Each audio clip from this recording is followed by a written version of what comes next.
अब ये 3 टूल कौन कौन से हैं? अगर मान लीजिए जैसे यहाँ पे रजिस्ट्रेशन ड्रॉ करता हूँ, तो उसके अंदर क्या है कि ऊपर की तरफ एक हॉरिजॉन्टल वे में यहाँ पे मार्केट काम कर रहा है, इस वजह से रजिस्ट्रेशन बन रहा है।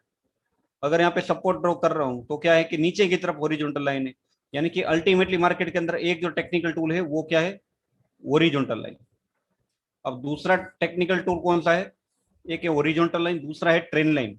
अब ट्रेंड लाइन डाउनवर्ड भी हो सकती है जिसका ब्रेकआउट ऊपर की तरफ होता है, और ट्रेंड लाइन यहाँ पे अपवर्ड भी हो सकती है, पर अल्टीमेटली दूसरा टूल कौन सा है? Trend line.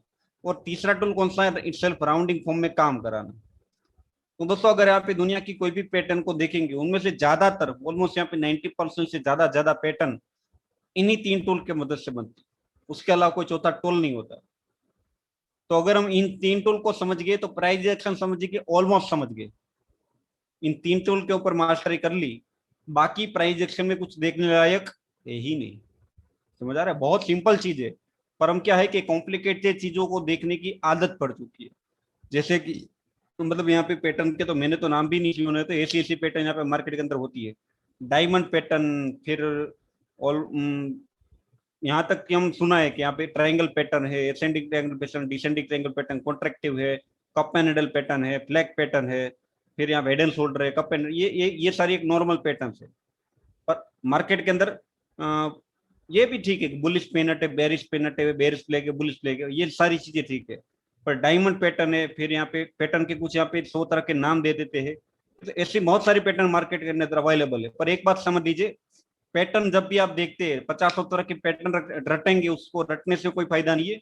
वो पैटर्न बनती कैसे है उसका अगर सार समझ लिया कोई भी पैटर्न का, वो पैटर्न बनती कैसे है, उसके पीछे की साइकोलॉजी क्या है और उसका बनने का बेस क्या है, वो अगर समझ लिया, उस बेस के ऊपर मास्टरी कर ली, तो कोई भी पैटर्न बिना पढ़े आपको समझ आ जाए। ये समझ आ रहा है? तो चलिए 3 जो टूल यहाँ पे बात कर रहे हैं, वो 3 टूल कौन कौन से? एक यहाँ पे हॉरिजॉन्टल, एक ट्रेंड लाइन, और एक यहाँ पे है राउंडिंग फॉर्म। और उन दोनों, उन 3 में से भी जो 2 मेन पार्ट है वो तो यहाँ पे हॉरिजॉन्टल लाइन और ट्रेंड लाइन ही है। राउंडिंग फॉर्म तो कप एंडल पैटर्न के अंदर ऑलरेडी ऐसे ही कवर हो जाता है। चलिए यहाँ पे समझ लेते हैं। सबसे पहली चीज यहाँ पे एक हॉरिजॉन्टल लाइन यानी कि रेजिस्टेंस।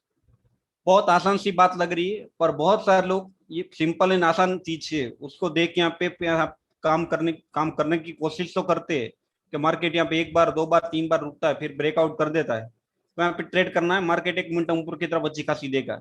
ये सिंपल चीज पता सबको है, पर इसको देख के बहुत सारे लोग यहाँ पे ट्रेड नहीं कर पा रहे। सिंपल चीज होने के बावजूद बहुत सारे लोग यहाँ पे इसके ऊपर पैसा गवा रहे हैं। उसका कारण क्या है? क्योंकि क्लैरिटी नहीं है। बाय डेप्थ में ऊपर जो यहाँ पे डेप्थ के ऊपर यहाँ पे नॉलेज होना चाहिए, वो नॉलेज नहीं है। छोटी छोटी जो बारीकियां पता होनी चाहिए, वो बारीकियां पता नहीं है। बस यहाँ पे फर्क इतना है। अब रजिस्टेंस बनता कैसे? सबसे पहली बात तो सबको पता है कैसे बनता है, कि मार्केट हॉरिजॉन्टली कोई एक पॉइंट पे जाके कम से कम यहाँ पे 3 बार रुका हो। एक बार रुका नीचे आया, दूसरी बार रुका नीचे आया, अब तीसरी बार यहाँ पे पहुंचे, और यहाँ पे पहुंचने के बाद ब्रेकआउट कर दे, तो ये एक रजिस्टेंस का ब्रेकआउट हो सकता है। रजिस्टेंस के अंदर 2 तरह के ट्रेड हो सकते हैं।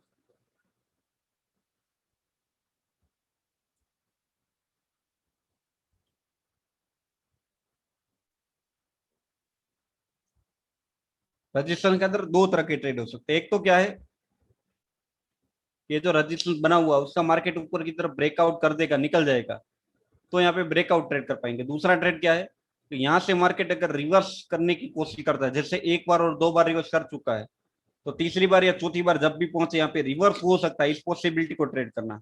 तो अगर ऊपर की तरफ निकलता है इसे हम कहते हैं ब्रेकआउट ट्रेड, और दूसरा जो नीचे की तरफ वापस घूम जाता है इसको ट्रेड करे तो इसको कहते हैं पुल बैक ट्रेड। तो इन दोनों दोनों ही ट्रेड यहाँ पे कर सकते हैं रजिस्ट्रेशन के अंदर, पर दोनों यहाँ पे डिफरेंट डिफरेंट कंडीशन के अंदर होंगे। हर एक बार मार्केट यहाँ पे ऊपर की तरफ निकल गया तो रजिस्ट्रेशन का ब्रेकआउट ट्रेड नहीं कर सकते। हर एक बार मार्केट यहाँ पे नीचे जा रहा है तो यहाँ पे पुल बैक ट्रेड नहीं कर सकते। ये चीज आपको समझनी पड़ेगी। कुछ स्पेसिफिक कंडीशन होगी, उस कंडीशन के ऊपर मार्केट फिट बैठेगा तो यहाँ पे रजिस्ट्रेशन को ट्रेड कर पाएंगे। सबसे पहली चीज तो आपको ये समझनी पड़ेगी। अब ये कंडीशन है क्या है, ये हमें समझना है, बस यहाँ पे यही हमारा काम है। फर्स्ट ऑफ बोलते हैं कि मार्केट यहाँ पे ये जो एरिया है, यहाँ पे पहुंचने के बाद कम से कम यहाँ पे थोड़ा बहुत एरिया होल्ड करे। तीसरी बार पहुंचे या फिर चौथी बार पहुंचे, 5वीं बार पहुंचे, मतलब तीसरी बार भी पहुंच भी नीचे घूम जाता है तो और अच्छी बात है। चौथी बार पहुंच के अगर ब्रेकआउट कर, सबसे पहले हम समझ रहे ब्रेकआउट को, अगर चौथी बार पहुंच रहा है, 5वीं बार पहुंच रहा है, 6वीं बार पहुंच रहा है, तो जितनी ज्यादा बार रजिस्टेंस को टेस्ट करेगा उतना ही रजिस्टेंस के ऊपर की तरफ ब्रेकआउट होने की जो संभावना है वो बढ़ती जाएगी, पहली चीज। और अगर जितनी ज्यादा बार, मतलब मान लीजिए ज्यादा बार टेस्ट करके ब्रेकआउट कर रहा है तो ऊपर की तरफ इफेक्टिवली जाएगा, इसकी संभावना भी, एक्यूरेसी भी बढ़ चुकी है।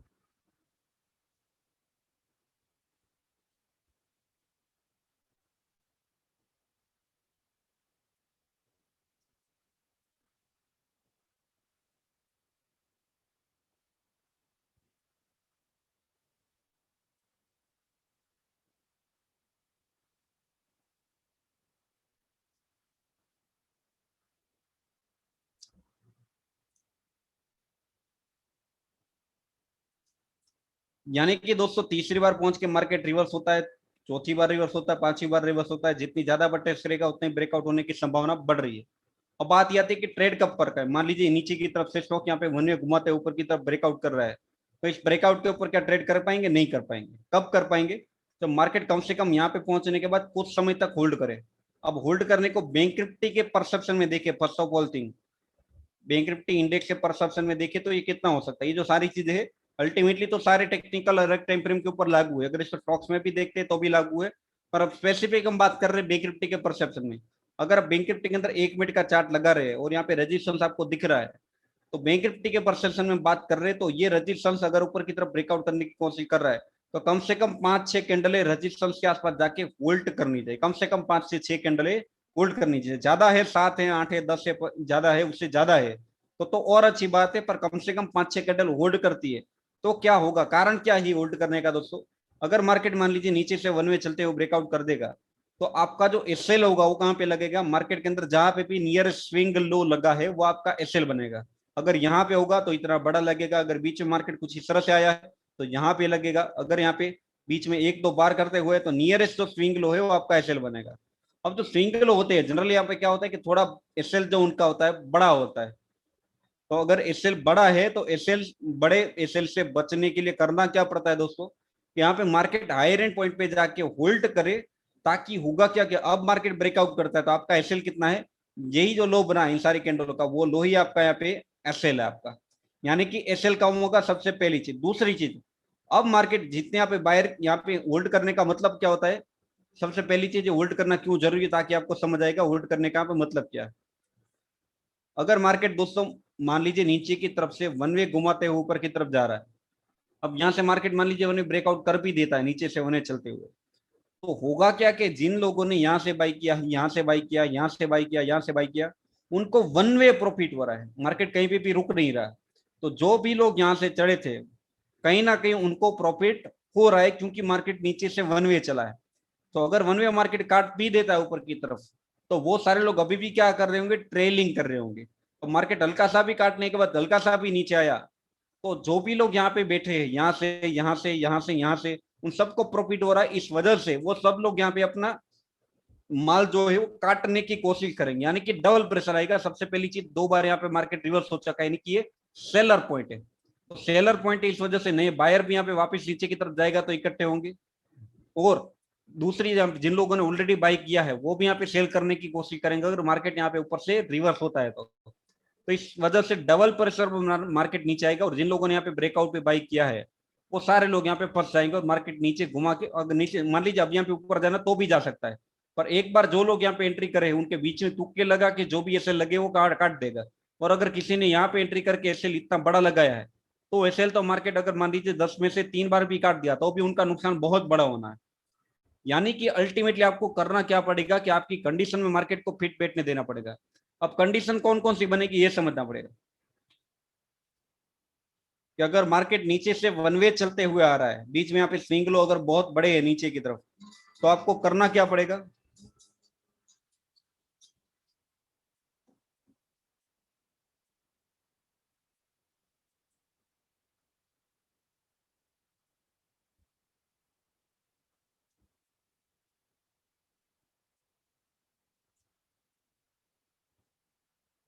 अगर मार्केट नीचे से वन वे आ रहा है तो आपको करना ये पड़ेगा कि मार्केट को यहाँ पे ओरिजेंटल, यहाँ पे जो रजिस्टेंस है, चाहे तीसरी बार में पहुंचे चाहे चौथी बार में, जहां पे भी रुके, यहाँ पे पहुंचने के बाद मार्केट कम से कम अच्छा खासा एरिया होल्ड करना चाहिए।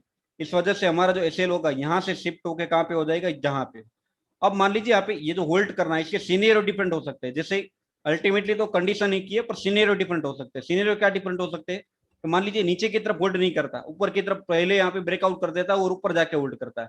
तो बात तो एक ही है कि नीचे की तरफ ब्रेकआउट करेगा तो ऊपर की तरफ ब्रेकआउट होने में नीचे की तरफ एसएल लगाएंगे, और अपना जो एसएल छोटा हो गया और एक्यूरेसी बढ़ गई, दोनों चीज एक साथ हो रही है छोटे एसएल के साथ में, और क्या चाहिए।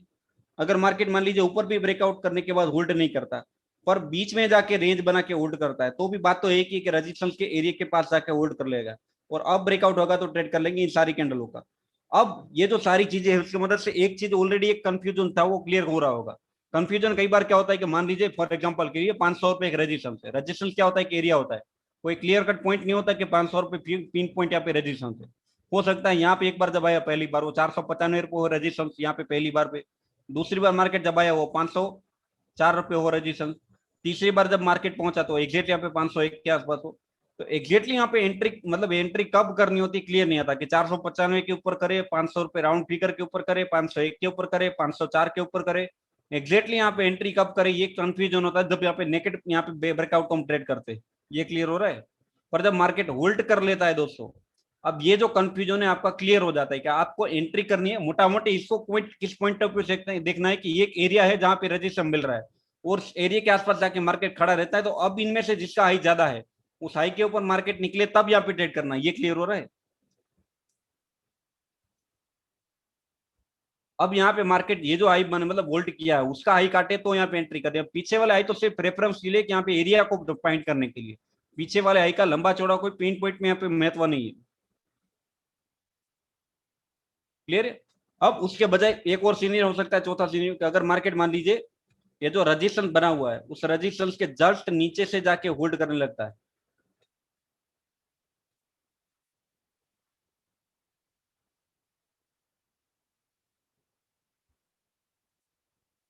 जस्ट हल्का सा नीचे रह के होल्ड करने लगता है, तो इसका मतलब बात तो एक ही है दोस्तों कि अगर ये जो स्टॉक है हायर एंड पॉइंट पे आके जाके होल्ड कर रहा है, इसका मतलब यहाँ पे बायर इकट्ठे होते जा रहे हैं। अब बायर जो कि इकट्ठे होते जा रहे हैं इसका मतलब क्या है कि अगर मान लीजिए यहाँ पे हर बार पहुंचा था वन वे मार्केट नीचे आ रहा था, हर बार नीचे आ रहा था वन वे नीचे, यानी कि सेलर इकट्ठे हो रहे थे। यहाँ पे सेलर इकट्ठे होने की कोशिश कर रहे हैं पर बायर यहाँ पे मचक नहीं दे रहे, बायर यहाँ पे इकट्ठे होते ही जा रहे हैं। तो अब मार्केट ब्रेकआउट करेगा तो हम यहाँ पे इस रिजल्ट से साथ में ही ट्रेड करेंगे कि मार्केट अब ब्रेकआउट कर ही जाएगा, क्योंकि मार्केट हायर एंड पे जाके बहुत अच्छा खासा समय होल्ड कर रहा है। तो अब हमें कोई कंफ्यूजन नहीं होगा कि स्टॉक ब्रेकआउट करेगा नहीं करेगा, क्योंकि ब्रेकआउट यहाँ पे कर ही जाएगा, तो हम यहीं से एंट्री कर सकते हैं ब्रेकआउट के जस्ट पहले पहले पे। तो ये चारों सीनेरियो यहाँ पे डिफरेंट डिफरेंट है, पर कंडीशन दोस्तों एक ही है कि मार्केट रेजिस्टेंस के आसपास जाके होल्ड करना चाहिए, उसके भी आप में एंट्री कर सकते हैं छोटे एसएल के साथ में। ये तो हो गई पहली कंडीशन। अब दूसरी कंडीशन क्या है चलिए समझ लेते हैं।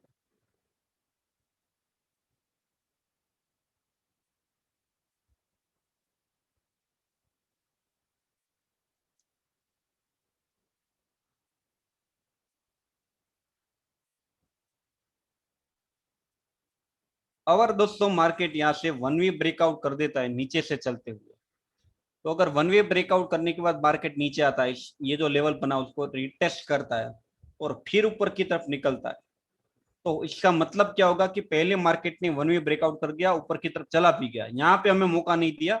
और ये जो ब्रेकआउट है उसके बाद मार्केट क्या कर रहा है, पहले जो रजिस्टेंस हुआ करता था अब ये एरिया कोई भी मार्केट के लिए किसका काम करेगा, सपोर्ट का काम करेगा। यानी कि अगर यहाँ से मार्केट रुक रहा है तो उसके बिहाफ में ऊपर की तरफ निकल रहा है, तो हम यहाँ पे बेझिझक होके ये जो सपोर्ट एरिया बन रहा है वहां पे मार्केट को यहाँ पे 3 बार बनाता है, या फिर कोई पूरी जिसकी बॉडी ग्रीन है ऐसी कोई कैंडल बनाता है उस हाई के ऊपर निकलता है, तो हम छोटे से एसएल के साथ में वापिस ये जो ब्रेकआउट हो रहा है उसको ट्रेड यहाँ पे कर सकते हैं आराम आराम से। पर कौन से रेट पे, डिस्काउंट रेट पे। ये दोस्तों यहाँ पे अल्टीमेटली कहलाता है तो ब्रेकआउट का पुल बैक ट्रेड कहलाता है, पर इसको मैं पे कहता हूँ डिस्काउंट ट्रेड। अब डिस्काउंट ट्रेड क्यों है चलिए समझ।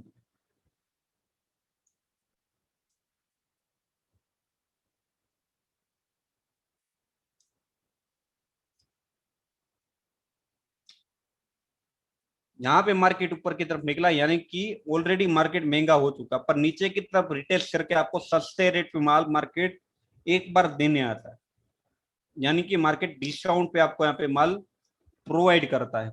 उस स्टॉक का रेट ऑलरेडी महंगा हो रहा है पर आपको एक बार यहाँ पे अपॉर्चुनिटी दी जा रही है कि आप यहाँ पे एंट्री कर सकते हैं। पर मार्केट क्या ऐसी सीधी चीज यहाँ पे डिस्काउंट यहाँ पे दे दे, दोस्तों डिस्काउंट के अंदर भी एक यहाँ पे जो थियरिकल पॉइंट हमने समझा ना, उससे मार्केट कुछ हटके ही काम करता है। हमने यहाँ पे अगर पढ़ा भी आपने पुल बैक ट्रेड को, तो एक चीज यहाँ पे कॉमन पड़ी होगी कि ये जो रजिस्ट्रेशन बना है उसके ऊपर मार्केट यहाँ पे टेस्टिंग कर ले, ऊपर की तरफ होल्ड कर ले, तो ब्रेकआउट करता है तो मिनट कैप्चर कर सकते हैं। पर दोस्तों 70% केस में मार्केट ऐसे थियरिकली यहाँ पे पुल बैक नहीं लेता। कैसे लेता है कि मार्केट ये जो यहाँ पे एरिया बना है, उस एरिया को हल्का सा एक कैंडल के साथ या फिर एक आध कैंडल के साथ में हल्की सी यहाँ पे ये दो तीन जो शेडो है वो नीचे की तरफ लगती है। यानी कि जो हमारी कोस्टिंग होती है जनरली, जो लोग यहाँ पे एंट्री चढ़े ब्रेकआउट पे, उनकी कोस्टिंग से मार्केट एक बार हल्का सा नीचे काटता है, ताकि जो लोग भी यहाँ पे बैठे हैं वो एक बार जैसे ही उनके कोस्ट के नीचे मार्केट जाए तुरंत ही वो अपना पोजीशन स्क्वायर ऑफ कर लेते हैं। कि मार्केट ऊपर जाके फिर नीचे आ रहा है तो वो सारे लोग अपनी पोजीशन स्क्वायर ऑफ कर लेते हैं। तो इस चक्कर में यहाँ पे मार्केट के अंदर एक फिल्टर हो जाता है, एक्यूमुलेशन हो जाती है। तो इसलिए मार्केट यहाँ पे पुल बैक ट्रेड करता है कि जो लोग यहाँ पे चढ़े हैं उनका एक बार यहाँ पे नशा उतारा जाए, फिर मार्केट यहाँ पे ऊपर की तरफ निकलता है। तो ये चीज यहाँ पे और अच्छी है कि मार्केट अगर रजिस्ट्रेशन के हल्का सा नीचे जाके फिर घुमा के ऊपर आता है तो और अच्छी बात है। ये जो सपोर्ट लाइन हम बन रही है उसके हल्का सा नीचे शेडो बन रही है, यहाँ पे एक आध कैंडल जाके ऊपर आ रही है, तो और अच्छी बात है आपको समझनी पड़ेगी। यही यहाँ पे एक्चुअल यहाँ पे ज्यादातर बनता है पुल बैक ट्रेड के अंदर।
अब बात यह थी कि अगर मार्केट यहाँ ओके वन वे निकलता है और पुल बैक करता है फिर ऊपर निकलता है तो ट्रेड कर सकते हैं यहाँ पे। पर किस कंडीशन में यहाँ पे कोई पिन बार बनती है, यहाँ पे जैसी पूरी बॉडी ऑफ ग्रीन बनती है ऐसी कोई कैंडल के साथ में ऊंचाई के ऊपर। पर दोस्तों ये क्या है, अल्टीमेटली डिस्काउंट रेट पर डिस्काउंट कितनी बार मिले तो सही होता है। चलिए यहाँ पे प्रैक्टिकल एग्जांपल के साथ में समझते हैं। इसको ये चार्ट नहीं है, ये भूल जाइए। ये क्या है, एक कंपनी है जो अपनी प्रोडक्ट आपको बेच रही है और शेयर अपना आपको बेच रही है। अब प्रैक्टिकल एग्जांपल समझिए, आप यहाँ पे एक तरफ एप्पल का फोन लेने जा रहे हैं और एक है यहाँ पे एमआई का फोन लेने जा रहे हैं। तो एप्पल अपने आप में ब्रांड है, एमआई ठीक है ये भी ब्रांड है पर उतनी बड़ी नहीं जितनी एप्पल है, फर्स्ट ऑफ ऑल। दूसरी चीज, एप्पल का जो फोन है उसके अंदर यहाँ पे नेचुरल डिमांड अवेलेबल है। मार्केट के अंदर एप्पल की एक नेचुरल डिमांड जो है लेटेस्ट वर्जन की अवेलेबल है। तो अगर मान लीजिए एप्पल है अभी कभी भी आपको डिस्काउंट नहीं देता है, पर कभी कभार साल में एक आध बार या फिर दो बार आपको उसके अंदर 5% का डिस्काउंट मिल गया, तो ये वाकई में डिस्काउंट है, आपको मोबाइल जो है वो सस्ते रेट पे मिल रहा है। पर सामने एक दूसरी ब्रांड है, दूसरी कंपनी है जिसके मोबाइल के अंदर एक नेचुरल डिमांड अच्छी खासी अवेलेबल नहीं है। वो क्या करते हैं कि डिस्काउंट कभी कभार मिलता है, एक्चुअल रेट ज्यादा है तो वो डिस्काउंट है। पर यहाँ पे क्या है कि डिस्काउंट पे नाम पे धोखा है। फोन के यहाँ पे एक्चुअल वैल्यू बताई जाती है 20,000, पर कभी भी आपको किसी भी कारणों से हर महीने यहाँ पे अमेजोन फेस्टिवल, फ्लिपकार्ट फेस्टिवल, ये debit card scheme, credit card scheme, ये वो फलाना ढिमकाना, किसी भी बहाने की मदद से आपको 20K वाला फोन हमेशा डिस्काउंट के रेट के साथ में 15K पे या फिर 60K पे अवेलेबल होता है। यानी कि यहाँ पे क्या है कि डिस्काउंट यहाँ पे बार बार एक जाता है, फिर यहाँ पे 2 महीने बाद वापिस आता है, फिर 15 दिन चलता है, फिर डिस्काउंट आता है, फिर चलता है, फिर डिस्काउंट आता है। तो डिस्काउंट यहाँ पे मिलता ही रहता है। तो यहाँ पे क्या है कि नेचुरल डिमांड नहीं है, डिमांड यहाँ पे मैन्युपुलेटेड करके खड़ी करी जा रही है। आपको एक्चुअल रेट यहाँ पे ज्यादा बताया जा रहा है पर एक्चुअल रेट ज्यादा है ही नहीं है। आपको जो लग रहा है कि वो जो डिस्काउंट रेट है वो डिस्काउंट रेट है ही नहीं, वो एक्चुअल वैल्यू है। आपको यहाँ पे मैक्सिमम वैल्यू आपके पास से कवर करी जा रही है, जबकि यहाँ पे 5-10% का आपको डिस्काउंट मिलता है तो वाकई में डिस्काउंट है। तो स्टॉक मार्केट के अंदर भी ऐसा है कि डिस्काउंट अगर एक आध बार मिलता है, फुल पिक ट्रेड अगर एक आध बार होता है तो अच्छा है। पर अगर मान लीजिए एक बार नहीं होता, मार्केट यहाँ पे बार बार डिस्काउंट रेट के साथ में यहाँ पे काम करने लगता है, ऊपर जाता है फिर नीचे आता है, इसी रेट पे आता है। तो दूसरी बार तक करना चाहे ठीक है, ये पहली बार था, दूसरी बार मिलता है यहाँ पे करना चाहे मैक्सिमम टू मैक्सिमम दूसरी बार तक कर सकते हैं, पर अगर मार्केट ऊपर जाके फिर नीचे आता है तो तीसरी बार पे दोस्तों कभी भी पुल बैक ट्रेड नहीं होता, डिस्काउंट ट्रेड नहीं होता। ये समझ आ रहा है? क्योंकि अगर ऊपर जाना है तो एक ही बार सस्ता मिलना चाहिए, दूसरी बार मिलता है, करना चाहे तो कर सकते हैं। बेस्ट एंड आइडियल है कि एक ही बार करो, कभी भी दूसरी तीसरी बार मत करो। क्लियर हो रहा है सर जी?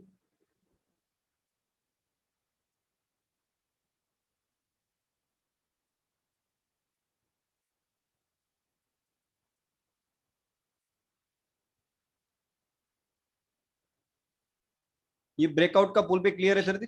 ओके।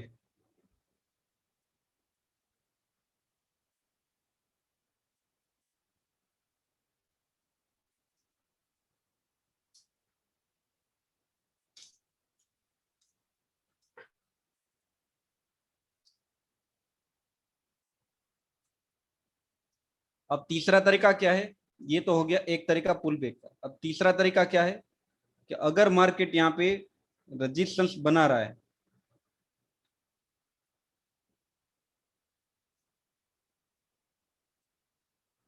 और उस रेजिस्टेंस के पास पहुंच के नाटक करते हुए नीचे गिर रहा है, यानी कि ऑलमोस्ट एक फ्लैग पैटर्न टाइप पैटर्न बना रहा है, नीचे से एक वन वे चाल लेने के बाद मार्केट ड्रामाटिक मूव के साथ यहाँ पे नीचे गिर रहा है अच्छा खासा समय लेते हुए, और फिर उस फ्लैग पैटर्न का ब्रेकआउट कर रहा है, तो अल्टीमेटली समझ जाइए कि अब मार्केट के अंदर ऑलरेडी मार्केट क्या कर रहा है, हायर एंड पॉइंट पे जाके उल्टी कर रहा है। तो अब मार्केट ऊपर की तरफ ब्रेकआउट करता है तो समझ लीजिए कि मार्केट के अंदर ऊपर की तरफ का जो लेवल है वो हिट हो ही जाएगा, मार्केट ब्रेकआउट कर जाएगा।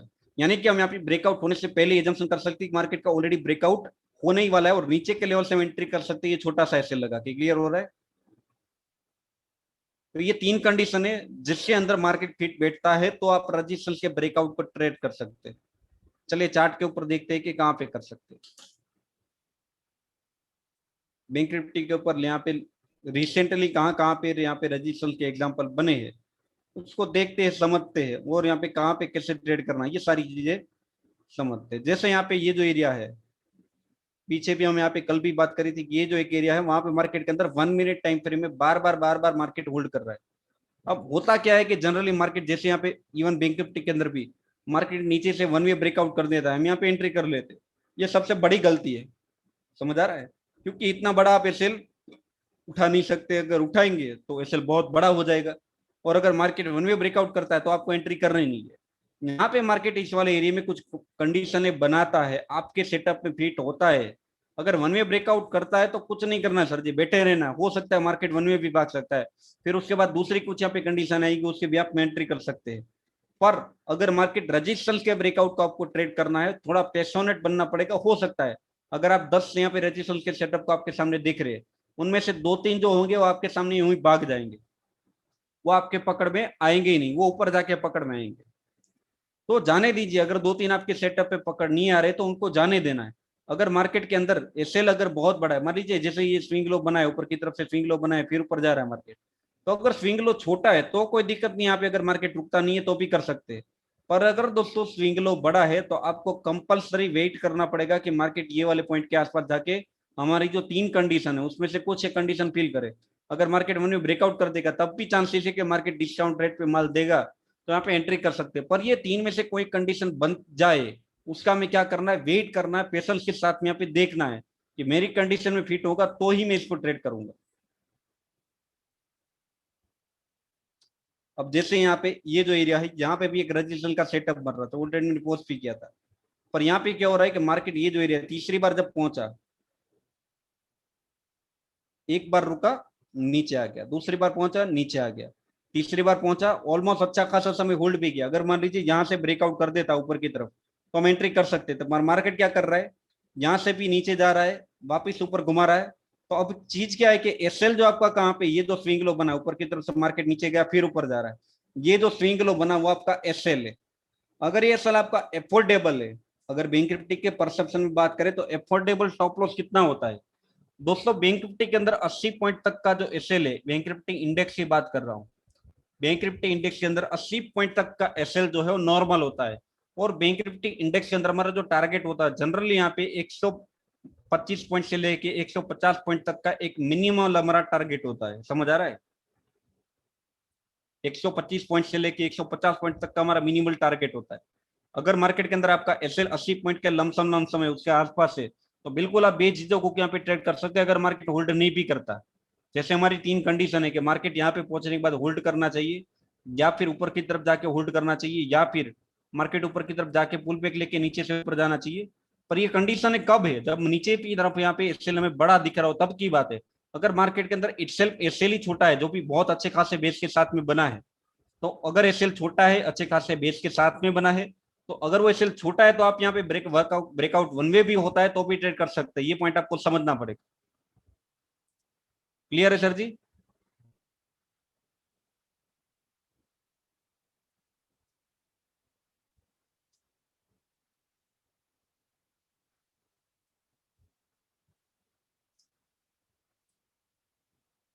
हर बार मार्केट ऐसे वन वे ब्रेकआउट करेगा, वहां पे चढ़ना भी नहीं है, ये समझ आ रहा है?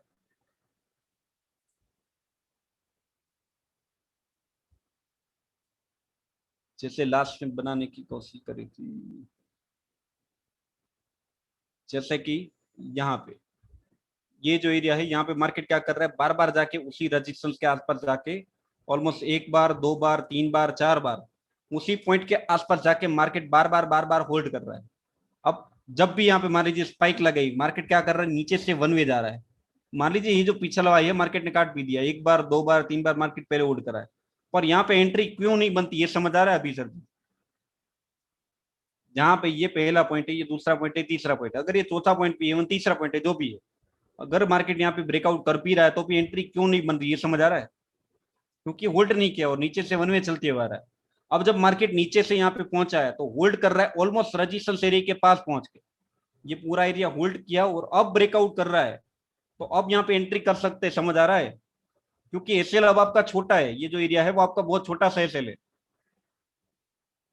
हर एक रेजिस्टेंस के ब्रेकआउट को हम ट्रेड कर पाए ये जरूरी नहीं। अगर मान लीजिए यहाँ पे हमने ब्रेकआउट कर भी दिया, चाह रहा है, तो बीच में कुछ यहाँ पे पॉइंट आएंगे जहाँ पे हम एंट्री कर सकते हैं, वो बात की बात है। तो अगर सेपरेटली रेजिस्टेंस के ब्रेकआउट की बात करें तो हम एंट्री कब कर सकते हैं, जब मार्केट हमारी कंडीशन में फिट बैठे तो हम कर सकते हैं। क्लियर है दोस्तों?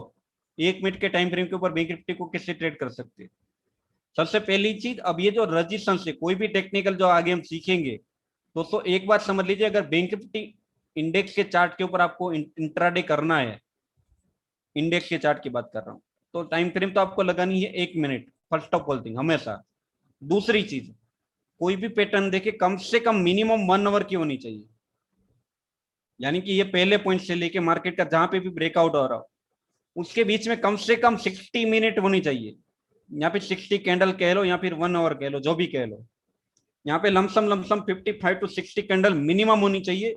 उसके बाद मार्केट ब्रेकआउट करता है तो ही चलेगा। मान लीजिए जितना ज्यादा है, जैसे कि यहाँ पे देखे तो ऑलमोस्ट 11:30 बजे से लेके 3 बजे तक, ऑलमोस्ट 3 साढ़े 3 घंटे मार्केट यहाँ पे होल्ड कर रहा है। समझ आ रहा है?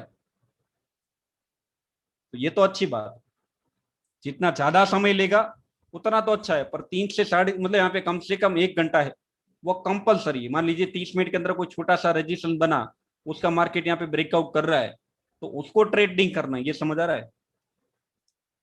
मिनिमम 1 घंटे का कोई सेटअप होना चाहिए मिनिमम, तब जाके बैंक निफ्टी के अंदर ट्रेड कर पाएंगे। हाँ, 1 आध 2 मिनट ऊपर नीचे है, मान लीजिए 55 मिनट है, 58 मिनट है, वो चलेगा। एग्जैक्ट को यहाँ पे मतलब 1 आवर कोई पिन पॉइंट नहीं।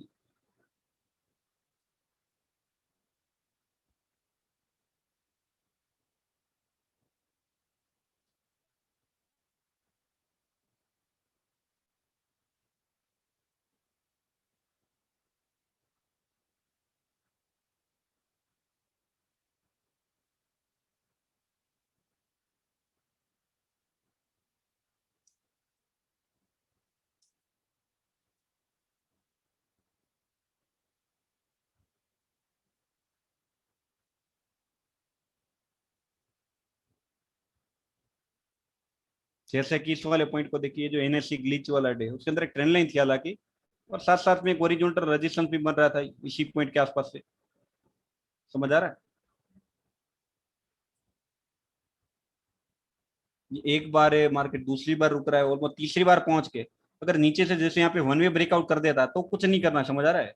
पर जैसे मार्केट होल्ड किया इस वाले पॉइंट पे, ये जो एसएल है, ये जो लो पॉइंट वो आपका एसएल है 245 के आसपास, और आपकी एंट्री हो रही है ऑलमोस्ट यहाँ पे 340-45 के आसपास, यानी कि एसएल ठीक ठाक है, लंबा चौड़ा है। तो अगर 100 पॉइंट का आपको एसएल दिख रहा है, बहुत बड़ा दिख रहा है, 80-90 तक पॉइंट यहाँ पे ठीक है।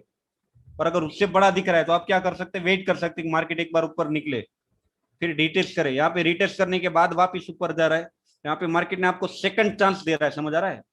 नीचे आया हल्का सा, ये जो रजिस्टेंस को नीचे से भी काटा, एक आध कैंडल, एक कैंडल यहाँ पे ध्यान से देखिए तो हल्की सी नीचे भी काट रही है, और फिर ऊपर निकल रहा है, पिछली कैंडलों को आई के काट रहा है। तो अब यहाँ पे छोटा सा एसएल लगा के ऑलमोस्ट 390 के आसपास यहाँ पे एसएल लगा के, आप यहाँ पे 330 का 50-60 पॉइंट का एसएल लगा के एक मोमेंटम को राइड कर सकते हैं। हालांकि वो दिन यहाँ पे कुछ अलग ही है, ग्लिच वाला दिन है, पर टेक्निकल को समझ रहे हैं।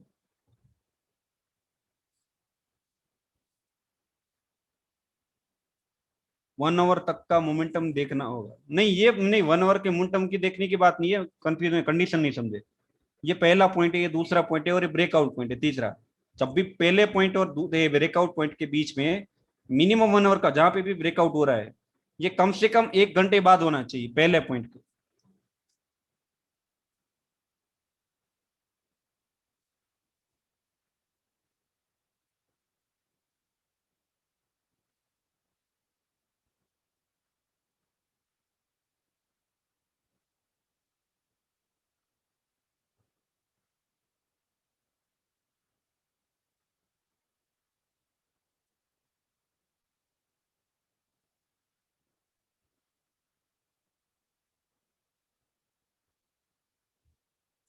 जैसे कि यहाँ पे क्लियर कोट का रेजिस्टेंस बन नहीं रहा, यहाँ पे बनाने की कोशिश करी पर ऊपर नीचे आ रहा है मार्केट। यहाँ पे कोई क्लियर कट पॉइंट नहीं है, सीधा वन वे नीचे आ रहा है। एक बार रुका, 2 बार रुका, पर अल्टीमेटली सारे एक ही पॉइंट है, चलिए उसके ऊपर आ रहा है। सबसे पहली चीज, यहाँ पे 2-3 पॉइंट बनते कब है, इस पॉइंट इसके रिगार्डिंग बहुत सारे लोगों की क्वेरी होती है। तो मार्केट एक बार ऊपर गया, नीचे आया, दूसरी बार ऊपर गया, नीचे आया, फिर ऊपर गया, ये दूसरा पॉइंट है, ये पहला पॉइंट है, ये तीसरा पॉइंट है। फिर मार्केट नीचे गया, फिर ऊपर आया, फिर नीचे गया, फिर ऊपर आया, चौथा पॉइंट, पांचवा पॉइंट कंप्लीट हो गया। पर दोस्तों हम क्या समझते हैं, ये रजिस्ट्रेशन कंप्लीट हो गया, ठीक है। एक मिनट, ये पहला पॉइंट है, ये दूसरा पॉइंट है, ये तीसरा पॉइंट है, ये चौथा पॉइंट है, पांचवा पॉइंट है। इसमें हम क्या कहते हैं कि यहाँ पे मार्केट ने अंदर ऑलमोस्ट 3-4 पॉइंट कंप्लीट हो चुके हैं, अब मार्केट ऊपर निकलता है तो ट्रेड कर सकते हैं। पर दोस्तों ये एकदम गलत तरीका है, ये समझ आ रहा है। क्योंकि क्योंकि कारण क्या है कि हम दूसरे पॉइंट के बाद तीसरा पॉइंट मानते कब है। जैसे कि अगर ये रेजिस्टेंस ड्रॉ किया है, तो अगर मार्केट ऊपर गया, नीचे आया, ये हमारा पहला पॉइंट बना। पहला पॉइंट क्यों बना, क्योंकि मार्केट ऊपर से नीचे गया। अब दूसरा पॉइंट कब बनेगा, जब पहले पॉइंट से जो पॉइंट है उससे मार्केट नीचे जाएगा। अगर मार्केट मान लीजिए वहीं पे हल्का सा नीचे जाके ऊपर आ जाता है, तो अगर आप इसे तीसरा पॉइंट मानते हैं तो आप गलत है, ये बात समझ लीजिए। क्योंकि मार्केट के अंदर एक पॉइंट के बीच में, जैसे यहाँ पे एक तो टाइम वाइज गैप है और दूसरा प्राइस वाइज गैप है, 2 पॉइंट के बीच में। तो ऐसे ही कम से कम यहाँ पे 3 पॉइंट की बात करें तो कम से कम यहाँ पे 3 पॉइंट ऐसे होने चाहिए, 2 पॉइंट या फिर 2 पॉइंट के बीच में प्राइस वाइज और टाइम वाइज यहाँ पे गैप होना चाहिए। तो दूसरे और तीसरे के बीच में भी प्राइस वाइज और टाइम वाइज गैप होना चाहिए। अब मान लीजिए तीसरे के बाद मार्केट नीचे गया हल्का सा, फिर ऊपर आया, तो ये चौथा पॉइंट नहीं भी बनता, क्योंकि हमारी कंडीशन सिर्फ 3 की है। अगर मार्केट यहाँ पे होल्ड कर लेता है, फिर ब्रेकआउट करता है, तो इसके साथ में अपनी एंट्री कर सकते हैं। पर ये गलती यहाँ पे नहीं करनी है, समझ आ रहा है आपको, ये गलती यहाँ पे नहीं चलेगी। कम से कम यहाँ पे 2 बार तो मार्केट के अंदर एक पॉइंट से, एक ही यहाँ पे रिवर्सल मतलब रेजिस्टेंस पॉइंट से मार्केट के अंदर नीचे की तरफ चाल आनी चाहिए। उसके बाद मार्केट ऊपर आता है तो ट्रेड कर सकते। ये जरूरी नहीं कि जितना यहाँ पे लो लगा उतना यहाँ पे लगना चाहिए, पर सफिशियंट प्राइस पे ऊपर नीचे की तरफ अच्छा खासा जाना चाहिए, फिर ऊपर आता है तो ही ट्रेड कर पाएंगे।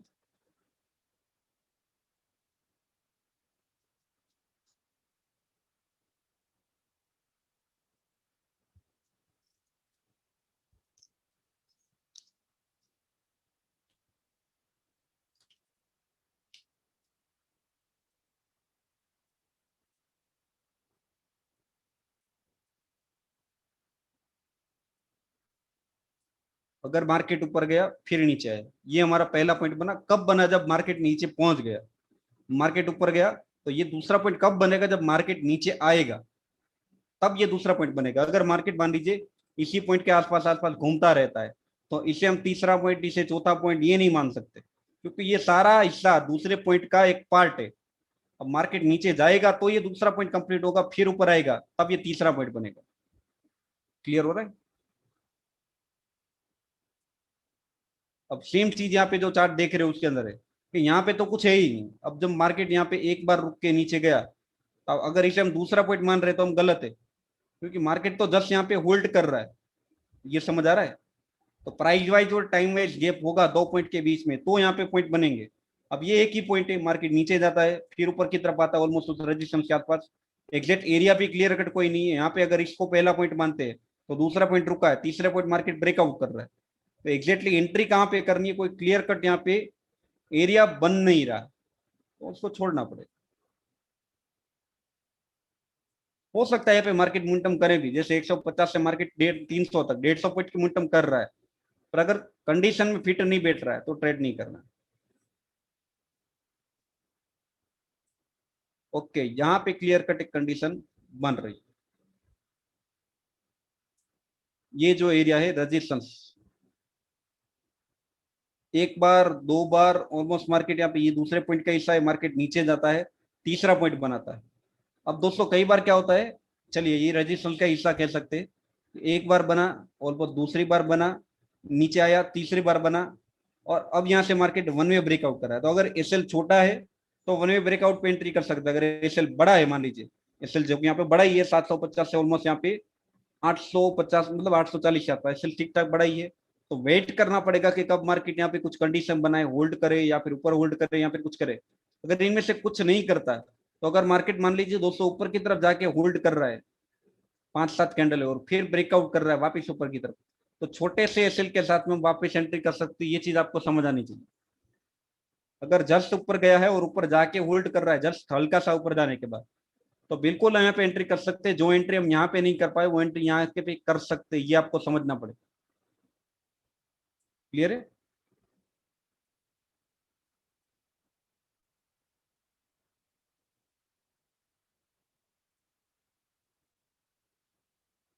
जैसे कि यहाँ पे ध्यान से देखिए इस वाले पॉइंट पे, अगर यहाँ से हम ड्रॉ करते हैं तो कोई क्लियर कट रेजिस्टेंस बन नहीं रहा है। ये जो बन रहा है ऑलमोस्ट यहाँ पे 2:30 बजे से लेके 3:15 बजे तक का, ये एक छोटा सा पॉइंट है पौने घंटे का, और उसके बाद मार्केट क्लोज भी हो रहा है। तो दूसरे दिन के पॉइंट ऑफ व्यू से देखें तो एक जो बड़ा एरिया बन रहा है,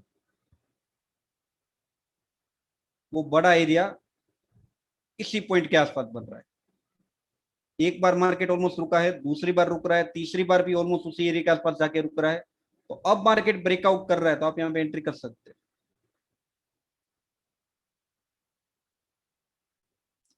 एसएल के मुताबिक दोस्तों, एसएल दोस्तों हमारा होना चाहिए 80-90 पॉइंट तक का एसएल मैक्सिमम होना चाहिए। 50 पॉइंट 60 पॉइंट है तो और अच्छी बात है।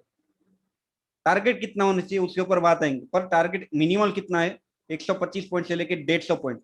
यानी कि अभी फिलहाल बैंक निफ्टी 30,000 का है इस वजह से, पर एक बात समझ लीजिए 0.35% बैंक निफ्टी के अंदर अगर इंडेक्स का चार्ट देके ट्रेड कर रहे कोई भी टेक्निकल को, तो इंट्राडे के पर्पज से उसका टारगेट होना चाहिए 0.35। ये क्लियर हो रहा है?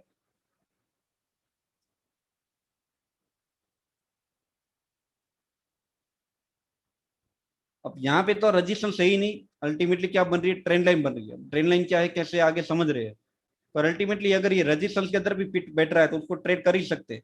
यहाँ पे की क्लियर कट ट्रेंड लाइन बन रही है, कोई रजिस्ट्रेशन सही नहीं। यहाँ पे नीचे की तरफ जाके मार्केट ट्रेंड लाइन को अच्छे से रिस्पेक्ट कर रहा है, उसके भी आप में निकल रहा है।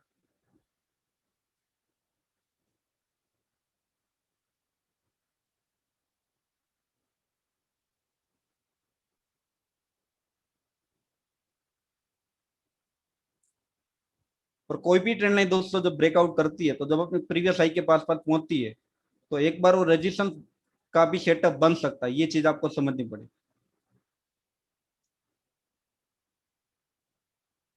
तीसरे पर भी कर सकते, चौथे पर भी कर सकते, पांचवें पर भी कर सकते, गौरव जी जहां पे भी ब्रेकआउट होता है उसके बाद कर सकते हैं। पर जब भी ब्रेकआउट हो रहा हमारी कंडीशन में फिट बैठना चाहिए।